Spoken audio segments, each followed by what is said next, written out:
Hindi cinema के बीते हुए दिनों में लौटने के लिए इस चैनल को सब्सक्राइब करें और बेल आइकन भी जरूर दबाएं ताकि प्रत्येक नए वीडियो के नोटिफिकेशन आप तक पहुंचते रहें। पुस्तक बीते हुए दिन पार्ट 1 हिंदी और इंग्लिश और पार्ट 2 हिंदी का विमोचन दिनांक 24 अक्टूबर को अपने दौर की सुपरस्टार आशा पारेख जी, प्रोड्यूसर डायरेक्टर सुभाष घई जी और अभिनेता पंकज त्रिपाठी के हाथों हुआ। ऑनलाइन उपलब्ध इस पुस्तक को मंगाने से संबंधित सभी लिंक्स इस वीडियो के साथ डिस्क्रिप्शन में दिए गए हैं। धन्यवाद। नमस्कार, मैं शिशिर कृष्ण शर्मा बीते हुए दिन में आपका स्वागत करता हूँ। आज बात 1930, 40 और 50 के दशक के हिंदी सिनेमा के एक जाने पहचाने चेहरे की। चेहरा जाना पहचाना लेकिन थोड़ा सा अनजाना, क्योंकि उस चेहरे को ज़्यादातर लोग पहचानते ज़रूर हैं, लेकिन उसका नाम क्या था ये उन्हें शायद नहीं मालूम। अभिनेताओं की भीड़ में वो अलग सा चेहरा था भूडो आडवाणी का। पतला दुबला शरीर, सर के बाल उड़े हुए, मुंह में दांत नहीं, किशोरावस्था में भी बूढ़े नजर आने वाले। लोग समझते थे कि उन्होंने एक्टिंग के लिए अपने दांत निकलवा दिए थे, लेकिन ये धारणा गलत थी। 1930 के दशक में फिल्मों में कदम रखने वाले कलाकार के 7-8 दशकों बाद जिंदा रहने की उम्मीद ना के बराबर थी और उनके परिवार का भी कुछ पता नहीं चल पा रहा था, इसलिए मेरी तलाश भी अनमनी सी थी। अचानक एक दिन वरिष्ठ फिल्म इतिहासकार, पुस्तक forgotten artists of early cinema and the same name confusion के लेखक और बीते हुए दिन के निकट सहयोगी श्री अरुण कुमार देशमुख जी ने बताया कि भूडो आडवाणी जी के बेटे रमेश आडवाणी का फ्लैट उन्हीं की बिल्डिंग में है, लेकिन रमेश जी अब अपने बेटे के पास बेंगलोर में रहते हैं।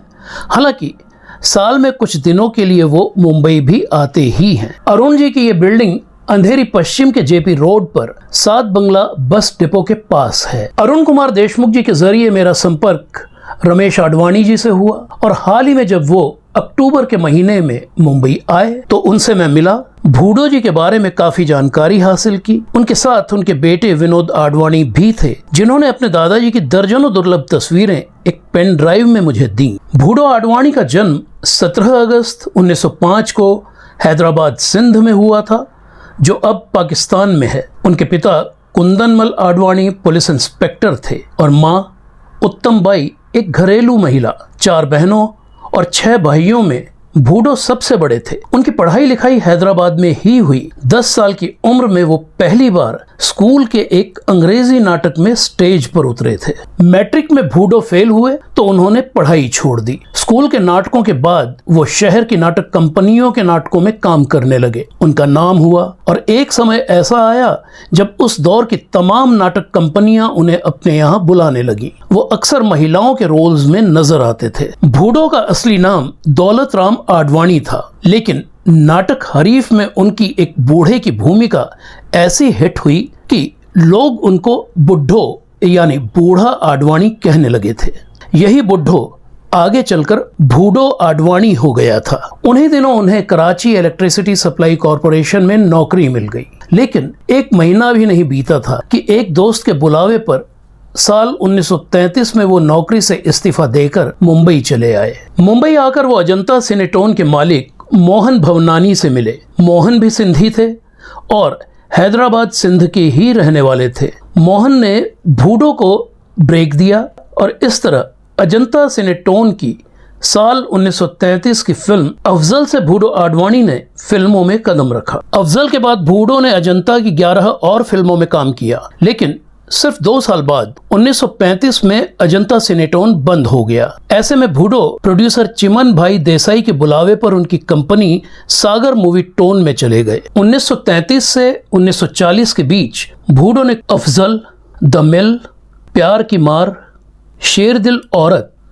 डॉक्टर मधुरिका, डेक्कन क्वीन, जागीरदार, मनमोहन, हम तुम और वो, महागीत और पोस्टमैन जैसी कुल 35 फिल्मों में अभिनय किया, जिनमें 20 फिल्में सागर मूवी टोन की थीं। लेकिन साल 1940 में सागर मूवी टोन का विलय यूसुफ अली फजल भॉय की कंपनी में हो गया तो सागर के ज्यादातर स्टाफ की छुट्टी कर दी गई। इनमें भूडो आडवाणी भी शामिल थे, लेकिन भूडो आडवाणी काम करते ही रहे। साल 1941 की प्रकाश पिक्चर्स की फिल्म दर्शन में उन्होंने ज्योति और प्रेम अदीब के साथ मिलकर एक गीत भी गाया, कोई कब तक रहे अकेला, मौसम आया अलबेला। संगीत नौशाद का था। साल 1941 की दर्शन से पहले साल 1933 में भूडो आडवाणी अजंता सिनेटोन के लिए 2 सिंधी गीत भी गा चुके थे।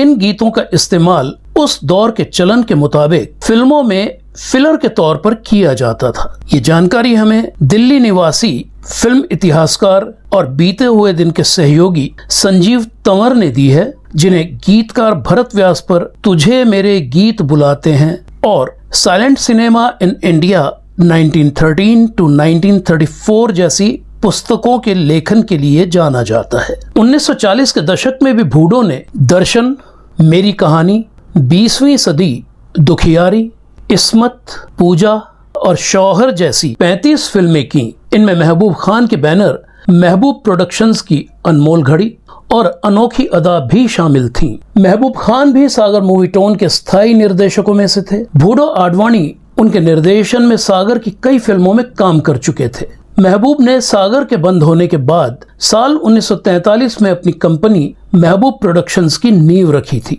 भूडो एक बेहतरीन कॉमेडियन थे और ज्यादातर फिल्मों में वो कॉमेडी ही करते नजर आए थे। 1950 के दशक में उन्होंने मीना बाजार, आदमी, आखिरी दांव, बूट पॉलिश, श्री 420, जागते रहो, अब दिल्ली दूर नहीं और मिस कोका कोला जैसी कुल 20 फिल्में की। इनमें बूट पॉलिश के कॉमेडी गीत लपक झपक तू आ रे बदरवा, सर की खेती सूख रही है में उन्हें बहुत पसंद किया गया था। 1960 का दशक आते आते भूडो आडवाणी का काम कम होता चला गया था। उस दशक में उन्होंने अनुराधा और खामोशी जैसी केवल 5 फिल्में की। 44 साल के अपने करियर में भूडो आडवाणी ने हिंदी की 102, 2 गुजराती और 4 सिंधी फिल्मों में काम किया। इनमें से 2 सिंधी फिल्मों 1958 की राय डियाच और 1959 की इंसाफ के थे आह में भूडो की पत्नी ने भी काम किया था। राय डियाच में वो दोनों हीरो के माँ बाप बने थे। भूडो आडवाणी की शादी साल 1939 में हुई थी। उनकी पत्नी सुशीला मीरचंदानी दिल्ली की रहने वाली थी। उनके 7 बच्चे हुए, 5 बेटियां और 2 बेटे। 2 बेटियां और 1 बेटा अब जीवित नहीं है। बाकी तीनों बेटियां शानू लालवाणी, सोनू इदनानी और पूनम अरोड़ा मुंबई में ही रहती हैं। रमेश आडवाणी जी कहते हैं कि लोगों का ये सोचना कि भूडो जी ने एक्टिंग के लिए अपने दांत निकलवा दिए थे बिल्कुल गलत है। दरअसल भूडो जी के दांत पूरी तरह डेवलप ही नहीं हो पाए थे, जिससे उन्हें बहुत तकलीफ होती थी। असली दांतों को निकलवा कर डेंचर लगवाए तो उनकी तकलीफ और भी बढ़ गई। इसीलिए उन्होंने सारी जिंदगी बिना दांतों के रहना ही बेहतर समझा। रमेश आडवाणी जी ने देना बैंक की 40 साल की नौकरी के बाद साल 2001 में रिटायरमेंट ले लिया था। उनकी पत्नी साल 2008 में गुजरी, जिसके बाद रमेश जी अपने बेटे विनोद के पास बेंगलोर शिफ्ट हो गए। विनोद आडवाणी सिंगापुर की मंगल्या कंस्ट्रक्शन कंपनी में वाइस प्रेसिडेंट हैं। रमेश जी की बेटी भाविका हिंगोरानी पति और बच्चों के साथ दुबई में रहती हैं। भूडो आडवाणी दक्षिण मुंबई के ताड़देव इलाके में रहते थे।